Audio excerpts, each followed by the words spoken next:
शिक्षिका की भूमिका में नजर आई राष्ट्रपति मुर्मू, विद्यार्थियों से किया संवाद, जल संरक्षण, ग्लोबल वार्मिंग पर की बात। राष्ट्रपति द्रौपदी मुर्मू ने गुरुवार को देश के सर्वोच्च संवैधानिक पद पर 2 साल का कार्यकाल पूरा कर लिया। इस अवसर पर वे शिक्षिका की भूमिका में नजर आई और विद्यार्थियों से ग्लोबल वार्मिंग और इसे रोकने के तरीकों पर संवाद किया।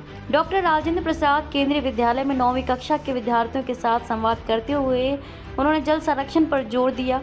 कक्षा के 53 विद्यार्थियों को संबोधित करते हुए राष्ट्रपति ने कहा, मैं पिछले कई दिनों से सोच रही थी कि आपसे बात करूं क्योंकि आजकल के बच्चे बहुत प्रतिभाशाली हैं, उनसे बहुत कुछ सीखने को मिलता है। संवाद की शुरुआत में राष्ट्रपति ने विद्यार्थियों से उनकी अभिलाषा और पसंदीदा विषयों के बारे में पूछा तथा ये जानकर प्रसन्नता व्यक्त की कि विद्यार्थी वैज्ञानिक और डॉक्टर बनने को इच्छुक हैं।